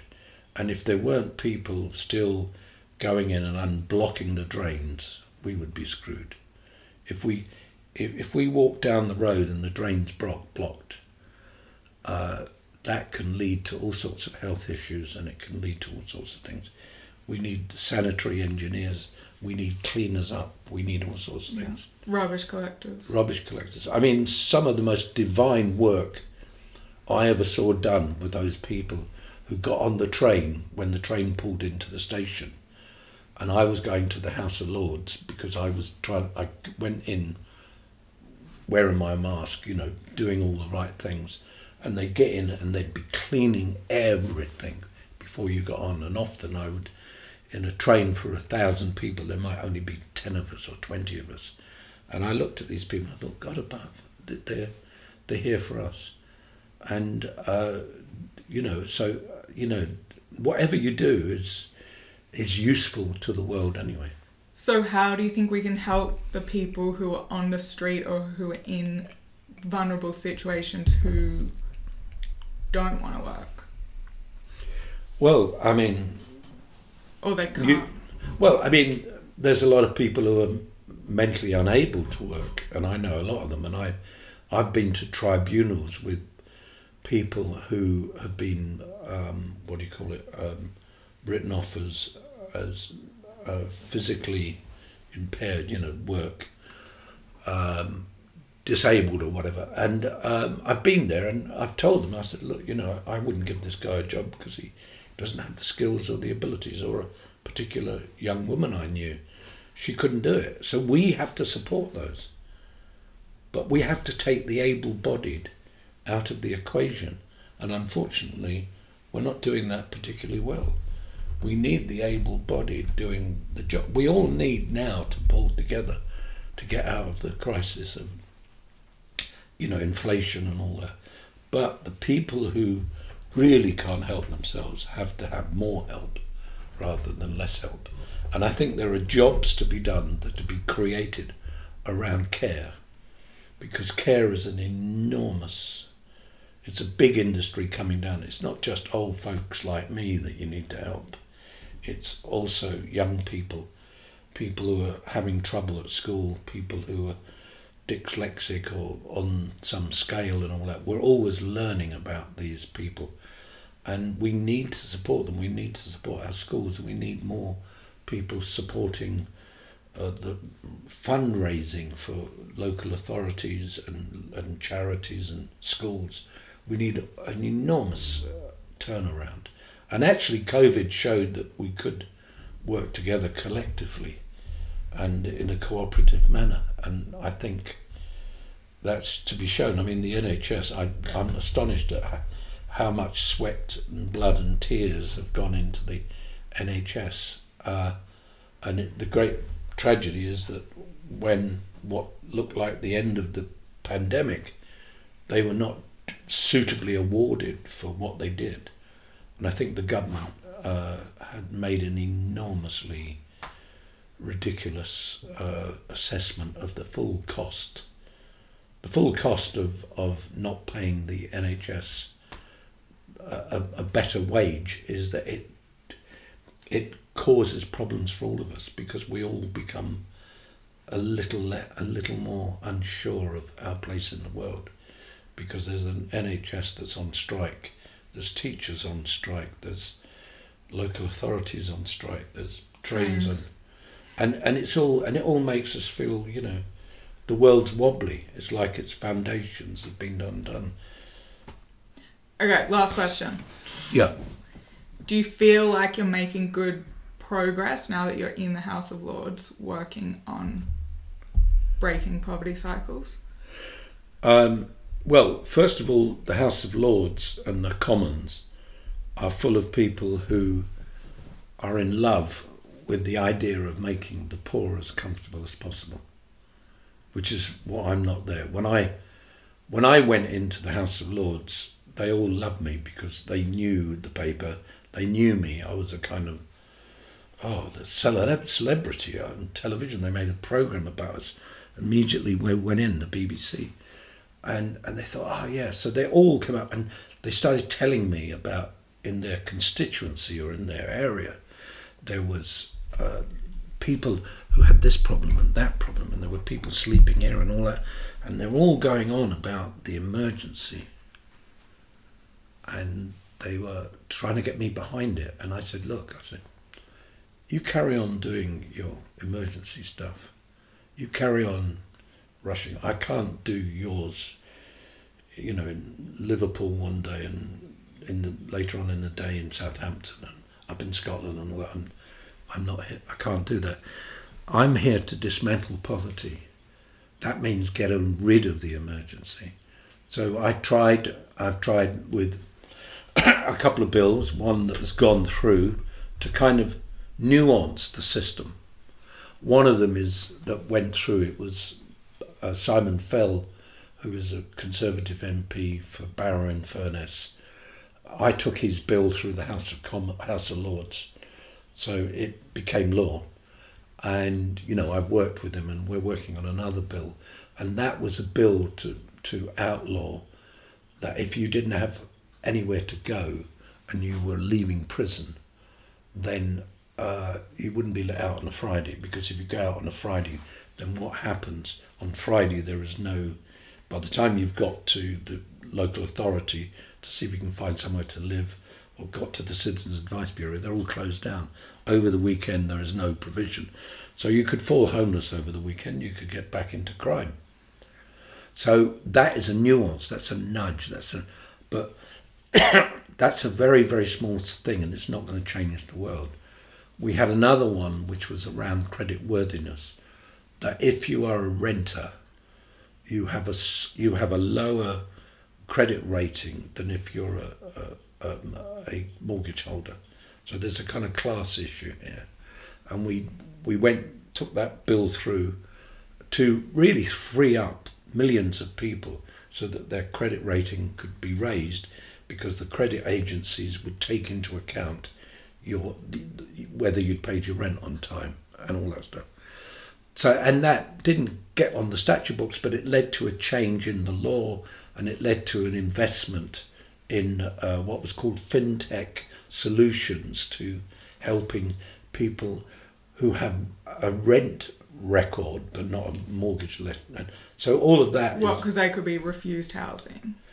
No. So for instance, if you have a mortgage, immediately you will have a higher credit rating. So you pay less for your credit than if you're in rented accommodation.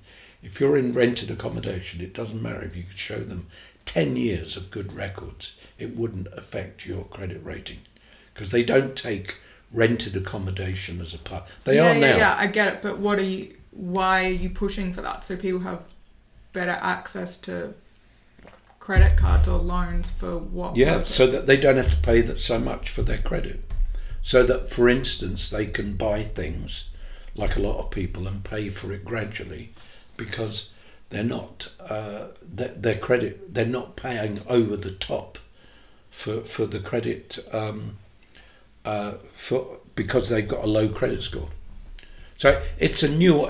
Don't we want people ideally not using credit?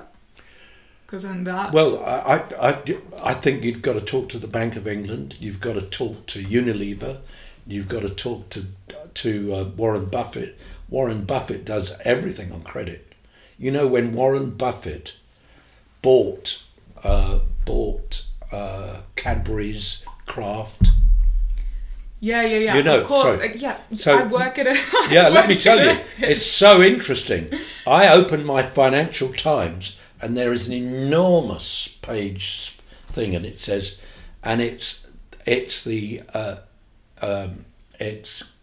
General Electric, GE Finance, thanking Warren Buffett and Hathaway Homes or whatever it is, thanking them for allowing them to give them the money to buy Mondelez, as it is now called, to buy Cadbury's and buy Kraft. Now, if you're saying to me that we should not use credit, we are sitting in a house now that if I did not have credit, I wouldn't be sitting there. I am, as someone who works in finance, I'm not saying that. That it's also how the big issue was made, right? It was from the money came from the Body Shop, right? This is not like business loans are important, home loans are important, of course. Buying your groceries on credit or paying rent on credit, it's like we want people to be able to pay for the basics so they're not trapped in debt, because that's what keeps people poor as well, right? When they're just paying down debt constantly and they... Yeah, but I would never recommend to anybody to pay your rent on credit, nor would I say, but I would say that if you want to buy a new refrigerator and you can't afford it, and the refrigerator is an essential part of your life, or a cooker, which is an essential part of your life, if you've got a very low credit score, then what it means is out of your weekly income or monthly income, you have to apportion a bigger thing for the buying of goods and all that. I certainly, but the important thing is, and this is, if you actually have a high credit score, which reflects the fact that you have paid your rent regularly, then actually that is a psychological boost as well, because it means that people trust you. You feel very much a part of the world that we live in. And you're not, in a kind of little adjunct of capitalism. So that's interesting. But so this credit worthiness bill was really about freeing up those people who then didn't have to apportion a bigger part of their monthly income into the paying the over the top, because they couldn't afford. They had to buy a fridge instead of 5%. They were paying 10 or 15%. Yeah. And also, you've got to realise that the people who don't have credit, who can't get credit, what happens to them? They go to the payday loan people. They go to and they'll get it anyway. They'll get the product. The tragedy of people paying for credit, that paying for their rent on credit, that is a totally different credit. Most people don't do that. Yeah, but that, I mean, I guess... Sorry, that... darling, can I have a drop of water, please? Yes. Yeah. That's okay. We're almost there. We're almost there.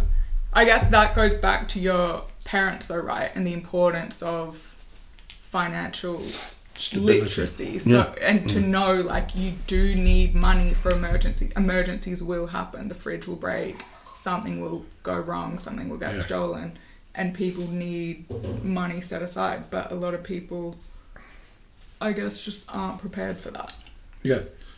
Because ideally, you don't have to deal with emergencies on credit either, like a fridge breaking.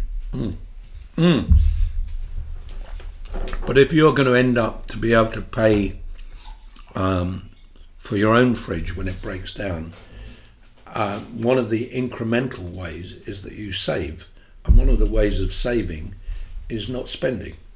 And one of the ways of not spending is to get a bloody good credit weighting, so that when you do have to spend, you're not spending as much as you were.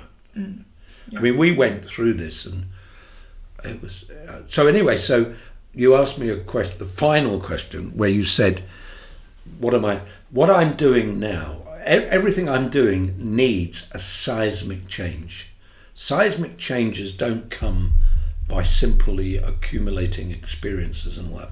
So all of the little things I've been doing, like trying to protect people, one of the big things we did, which is not as little as you'd think it was, as I'm suggesting in a way, but what we did over COVID in 2020, when we established that there were going to be about 300,000 people who were going to be made homeless and evicted because they'd lost their jobs through COVID.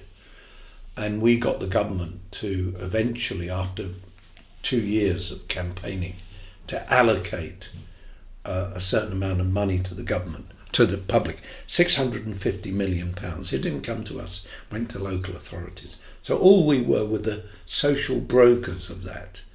We said to the government, don't be silly, don't hide your head in the sand, because any one of these persons, if they fall homeless with their children, the costs will be double what it is if you pay for their rent to just keep them, or their mortgage to keep them in their home. The interesting thing was, and this is where I came to my next change in direction, the interesting thing was the government put in the £640 million over a couple of months through different allocations of money. And what did they do then? They didn't keep a record of how the local authorities were spending this money, which was homeless prevention money.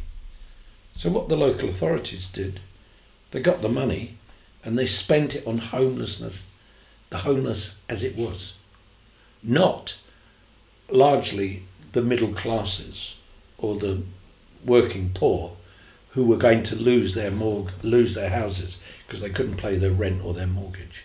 So it wasn't so the money didn't go there.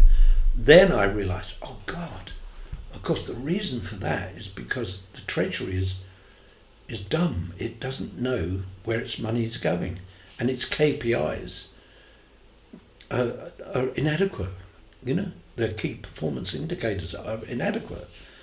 And then I started thinking, oh wow.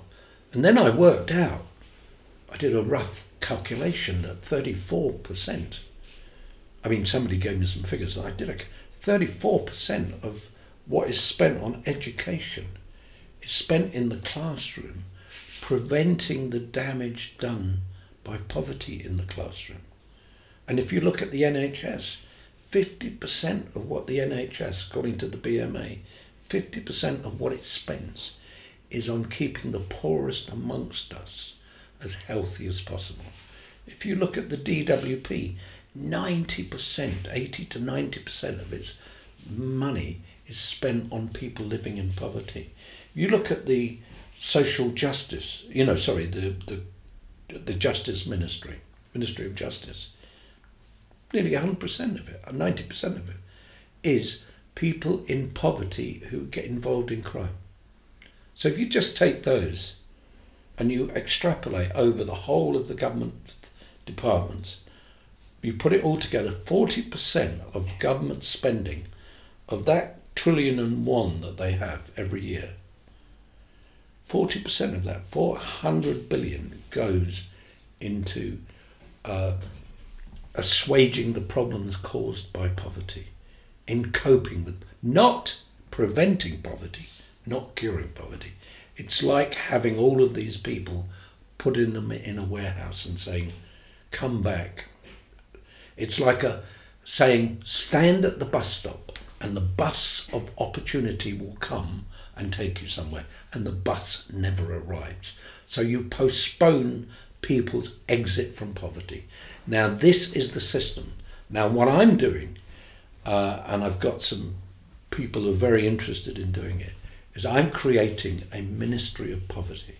So that is a poverty ministry that will help these departments to dismantle poverty. If you went to a doctor and you said, doctor, what are you doing? So, well, this person's come in, they're ill, yeah, but what are you doing about preventing them coming in being ill? I say, fuck you. It's not my job to prevent. I'm here at the point of need, and the point of need is this person, for instance, has been eating shit all their lives, and processed food and all that, and now they've got stomach problems and all cancers and all that. So I'm responding to that. I say, well, and you say, but can't the NHS prevent it? The NHS can't prevent and can't often cure poverty. They can patch you up and give you drugs and try and keep you alive for a few more years. Nobody, so you've got all of this. There is nobody there to seriously damage the damage caused by poverty. There's nobody there. So the Ministry of Poverty, we're simulating a Ministry of Poverty, and we're building it. So it's filling it up with answers from all over the world, people who've got its examples, and it's going to work, and it's going to show the government how to do its budgeting, and it's going to show how you can raise the money and where you can raise the money for. I want to bring the public in to putting its investments in things like the Big Issue Invest, the Big Issue Invest. You give us your money, we will invest it, and we will bring about social change. We're going to use investment, we're going to use businesses, we're going to use charities, and we're going to show the government how this simulated thing, and people say, how's it going to work? I don't fucking know, but I'm going to go. And then whoever is in power, we're going to pass it over to them and say, this is yours, and we'll even find ways of financing it. Amazing. And to me, it is the biggest thing I've ever done. It's the craziest thing I've ever done. It's reinventing thinking, because one thing we are no good at is thinking. And the last thing I'd like to say is I'm going to be publishing a book next year, hopefully. And the book is largely about history is debris. And it looks at the fact that so many things have gone wrong in history. And we spend all of our time trying to dodge them and put up with them and all that sort of stuff. History is debris. Our own lives are the history of debris. You, the person you are, whatever problems you have in your life, will be the result of things that have gone wrong, which have got nothing to do with you. You were telling me that your family went to Australia in the potato famine. That is a piece of debris that you still carry around with you. The kind of coming out from the past. We are all. Why is it that I was an annoying, drunken piece of whatever? It's because of all the things that were done to me, but also done to my family, done to my forebearers. Why is it that at the drop of a hat, my greatest pleasure is to get drunk? Even now, at the age of 77, I love nothing more than going out and having a good drink. Not worried about food. I'm not worried about anything. I want to sit around talking to a load of arseholes and getting drunk. And that is because of the damage, the collateral damage, and the debris of my life, and the inherited debris that I've got.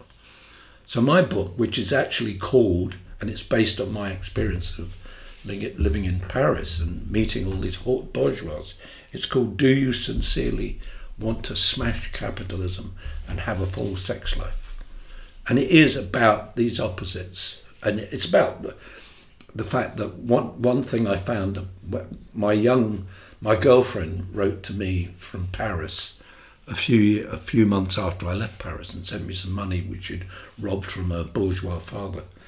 And she says, Jean, I have to tell you that all the time we were together, I was having fantasies that I was with Jean-Paul Sartre, who was about 78 at the time and she was 18. And I said to her, I had to write back to her and I said, it doesn't matter, because while I was with you, I was having fantasies that you were Gina Lollobrigida, who nobody knows about, but was an incredibly beautiful woman from the 1950s. And so my book is about the fact that we live in this imaginary life. Our sex life, our social life, our cultural life is all this. And when I wrote my autobiography for Penguin 20 years ago, I said, can I bring in my imagination? Can I bring in the books that I've written? Can I bring in the books I didn't finish? Can I bring in the plays can I bring in all the stupid things I did? And they said, no, we just want you to write about what you did. And so my book is challenging the way that we think. And it is a very weird book, and hopefully it will piss off some people and sell millions. Great. Okay, I lied to you. There's 3 last quick questions. Got it. 1, how do you stay grounded? I think it's because I'm coping with a kind of psychosis, or whatever you call it. I'm mentally ill. I think I'm mentally ill. The way I live my life is incredibly weird. We were supposed to be having a meeting yesterday, an essential meeting, and I was sitting in the garden drawing a tree. That's the way I cope. Somebody said to me, a man, when I was up in Scotland, a man who was about 15 years younger than me, and he said, John Bird, I don't understand. He said, you've got the energy of a man in his 20s or 30s. You're rushing around and you're in your 60s and your 70s. He said, how do you do it? I said, the reason for that is because every now and then I get lost in the desert. I don't know what I'm doing. I don't know where I'm going. I'm not sure of my direction. So I go out and I wander around, and then I come back and I know what I want to do. So it's about actually cutting a bit of slack in your life. I always say to people, the first person to love in this world is yourself. You can't love anybody else if you don't love yourself. If you don't love yourself, you're on hiding.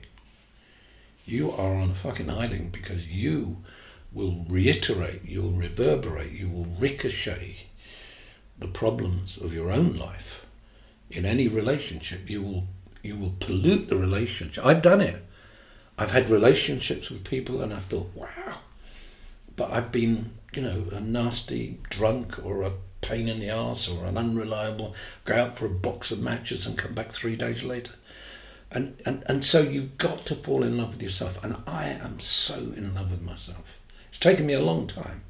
And I say to people, first of all, I almost feel like I want to put my hand on their head and say, I'll take my hand off your head when you've fallen in love with yourself, metaphorically. Because it's so important. If you fall in love with yourself, and that is by doing what I do, which I call it, it's a process of interrogation, self-interrogation. So you interrogate, what am I doing? It's like doing a permanent audit. What am I doing? Where am I going? What is the value of that? What's going on at work? Why is that person a bit awkward with me and all that? Yeah. And what value do I get out of the day? And I think if you start doing, so I do this self-interrogation. And I always, I go to a film. My second wife, who we went to see a film about 50 years ago, 60 years ago, 55 years ago, sorry. And a few years ago, I said to her, do you remember that film we saw called Citizens Above Suspicion? And she said, yeah. She said, do you remember? And I started going through it, and she said, how the fuck do you remember all that? And I know why, because after I came out of the film, I interrogated myself. What was this film about? Where was it going? What was how did the plot fit? So everything you do, if you fall in love with just picking up a glass of water, the fact that you can do it, because in 60 years' time you might not be able to do it, or the fact that you can go for a walk. Walking is so important. Well, I mean, I walk loads and I go on my bike, and I'm going along and I'm on a high. And people don't do that. every now and then I write in the big issue and I get complaints because I say, if you've got a problem, do one of two things. Help somebody else with the problem. And the other thing is help yourself by going for a walk. Go somewhere free. Go to the National Gallery and look at Rembrandt or like that. Do something. Just don't, and never ever hang around and feel sorry for yourself, because no one's going to feel sorry for somebody who feels sorry for themselves. They don't. I can't, if you were sitting there feeling sorry for yourself, I can't buy into it. I can offer you all the solace of a cup of tea or a glass of whiskey or something, or, you know, a game of ping pong, but only you can say, I'm not going to accept this limitation that I place on myself. And that's how I survive. And I survive. I have periods of incredible doubt. I love them. I love it when I don't know what I'm going to do, and there was about a year after the big issue started, we had this large team of editorial and all that, and the new editor came rushing and said, "John, there's this problem." She reeled out this problem, and she had all these other people come into my office, and she said, "What are we going to do, John?" And I said, "I don't know." And they said, "But if you don't know, who knows?" I said, "There's a big difference between you and me. You don't know and I don't know, but I don't give a fuck. I'm going to find it." And lo and behold, in a spirit pace of, because I'd taken the tension out of failure. The other thing is, I am incredibly good at making myself look a prick. That means I am not worried about standing up and making a fool of myself. And therefore I will go into places where everybody's hushed because, you know, Clinton's there or something, or Blair, and I will shout out or ask them a question or something, because I don't mind looking an idiot. And so many people are kind of, I don't want to, you know. Anyway, so it's all those kind of, yeah, I mean, when I say I'm mentally ill, I mean I'm coping with the damage that mum and dad and coppers and teachers and arseholes and I did to Johnny Bird, you know. And Johnny Bird is, you know, I'm not there yet, but in the next few years, if the Lord allows me those years, I think I will have cracked one of the big problems. The big problem in the House of Lords, apart from the fact that and the Commons, the fact that they don't, that they are so obsessed with keeping the poor as comfortable as possible. That's their mantra. The big thing is, if you go into the Lords or go anywhere, or even in society, it's like a wall. And each brick is a passion. So you get the people who are passionate about the fact that horses are treated badly, or children are treated badly, or gay people are treated badly, or black people, or homosexuals, or whatever, or transgender. And they've all, if you took any one of those bricks and got rid of racism or got rid of something, would it affect all the other bricks? Would you be bringing us nearer to the kind of convergent energy that we need to solve the problems of the world? It wouldn't. I'm sorry to say that everything is a relative change and everybody is obsessed. You know, there's this woman comes up to me and she says, "John," she said, sorry, don't bang the table. That was my first warning. She comes up to me and she says, "John," she said, "I want you to help me with my publishing company because we publish for children who," and she went in, and it's a really, really interesting thing is, but I said, "I can't help you because I don't have the resources and I don't have the time because I've got to get on and do my other things." And she said, "Well, what are you doing?" And I said, I'm trying to converge the energy, concatenation, the link between everything. And this, as Parveen tells me, because she studies this, is what they call quantum physics.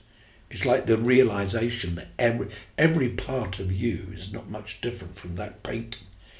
every part of you is a part of me, is a part of everywhere else. There's a great poet called Walt Whitman. I don't know if you know him. He wrote Leaves of Grass. It's a brilliant book, and it's about, he said, everything that is in the world, I'm a part of everything in the world, and you're a part of it. And that is it. Until we get that kind of convergent cooperativism, we're not going anywhere. And there's so many people trying to, in a way, lead us down the path towards just do this. And coming back, I mean, my Catholicism, you take it or leave it, is an essential part of my makeup, because I have to feel I belong somewhere. I can't face the future or even look at the past without thinking I have to feel that I belong somewhere. And actually being English or Irish or British is not enough, because I feel I'm a citizen of the world. So I've worked all over the world, started papers in Africa and Asia and North America, South America. I have to feel that, and I feel that when we wake up and we think, the problem with the world is that we don't know how to think properly, and that's what my book is about. And I answer that, I create a very weird answer to the fact that human beings don't know how to think, by actually creating a body of spirits that do our thinking for us, because we're so bad at it. And it's to demonstrate how bad our thinking is. We're not seeing that everything is related, trial and error, or whatever you call it, and all this stuff. I'm so tired now. No, what you're describing is the whole point of this podcast. So I'm just. Well, I'm hoping that you do it well, and I hope it goes well. And if you need us to help you promote it, then whatever. Anyway, sorry, what were you going to say? Last two questions. Is there a book that's had a big impact on you? God, the book that really was the first book I really read, which was called Lust for Life. And Lust for Life was by a guy called, I think, Irving Stone, who was an American. And it was about the life of Vincent van Gogh, and I read it when I was 16. It was given to me by one of the screws when he found out I was interested in art, one of the officers. He said, "Oh, read this." And it was about the struggles of a mentally ill man who passionately devoted himself to the one thing that could sort out everything in his life, and that was painting Van Gogh, and what was so interesting to me is that I found that is the key to everything. So when I go to a school, and I go to a lot of schools, kind of ordinary schools, they now call them academies, and they're kind of, for working class people who are not going to go to the university or whatever. And I always say to them, until you find something to distinguish yourself by, you're not really going to go anywhere. You're just going to drift. So you might work in a warehouse, you might work in a shop, you might work on the road, you might be a driver, you might be doing. But if you actually find something to distinguish you, that means you know the difference between things. You almost become a kind of expert. I've had this problem with my children, my elder children. It took them a while to find something to distinguish themselves. And it's so interesting. My son, 45, who does all the kung fu and all that stuff, his point of distinction was about the making of films and documentaries. And now the whole of his life, his business and everything.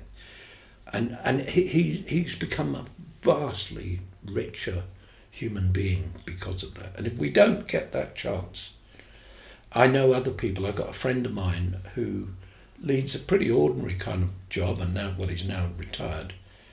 He is a consummate, absolutely consummate crossword puzzle person and pub quizzes. It enriches his life so much that he's a joy to be with. He hasn't got much money, his wife's dead, his children are too busy, but he's got a full social life. He's a man a few years older than me. He's a joy to be with. He is not saying, oh, when am I going to die? And I've taken him places because he's a mountain of knowledge.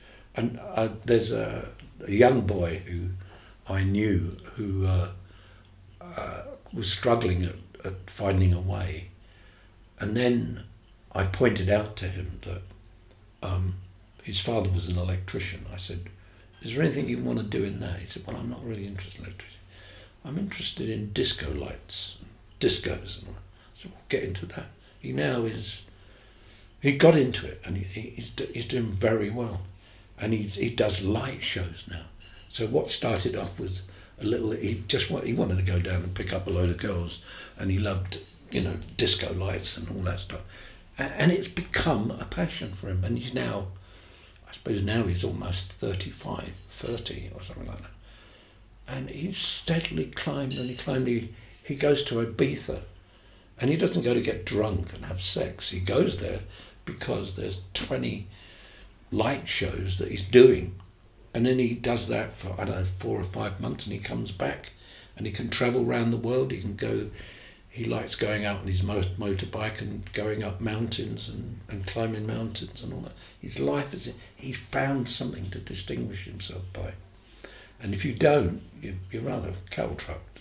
Cattle-trucked is rhyming slang for fucked, And I always say to people, try and find something. My 18-year-old son, who drifts like a lot of people that do their levels and all that, but their education doesn't really hit them. And he has an enormous knowledge, which is encyclopedic around F1, racing, and football. He knows all the managers, he knows all the teams, and I can see him using that kind of intensity of minutiae, getting in the different. I can see him using that at some stage. It might not take that form. He might end up working in the city and doing it around credit or something like that. I don't know. Right, last question. Oh, geez. What 3 words describe the best version of you? Curious. I don't mean I'm curious, but I mean I am curious.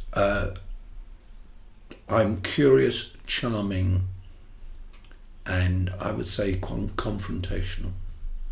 So I'm charmingly confrontational, and I am incredible. I mean, curious about people.